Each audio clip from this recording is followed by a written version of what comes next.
जय जगन्नाथ सांग मैंने आशा कर समस्त भलरे थे। तो आज जड़े क्लाइंट आसते करार हेयर स्पा फेशियल डिटान आईब्रो। तो मु फर्स्ट आईब्रो कर देन हेयर वाश कली मुझे क्रीम भलसे लगेदेली तापर मसाज। तो मुझे बहुत वीडियोटा फास्ट कर आपको देखा जाऊ कि जल्दी जल्दी जल्दी जल्दी कर बट जम्मा भी नहीं पूरा टाइम नहीं कि पूरा बढ़िया से मसाज देवे हार्ड मसाज देवे किंतु हाथ आपण स्लो रे चलेबे। तो ये मुझे बढ़िया से मसाज दे देथिली देन मु बैक मसाज दे देथिली तापर बैक मसाज सरला परे आमे स्टीम दबा देन स्टीम सरला परे आमे तांकर हेयर वाश करबा किछि समय परे तार टाइम थाए रखिकी।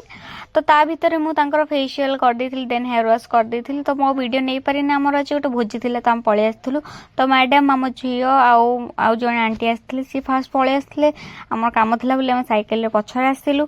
देन एठी केक कटिंग होउथिला तांको झियो बड़ झियो कांदुथिला सान झियोर बर्थडे थिला।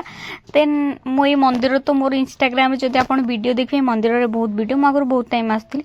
तो हम पानी रे खेली देलु देन खाया को पळे आस्थलु। तो ये देखु पत्र भी पळे आसला तापर खाइबा भी पळे आसा सतरे खाइबाटा बहुत भल था जेहेतु मंदिर रे खाइबा बहुत बढ़िया था। तापर आम जाइए पानी रे टिके हाथ दे देइतिलु कि मजा लगे पोखर हाथ धोआ देन मैडम पळेइथिले। तो ये रखी जय जगन्नाथ जदि भल लगे निहाती भाव सब्सक्राइब करेंगे।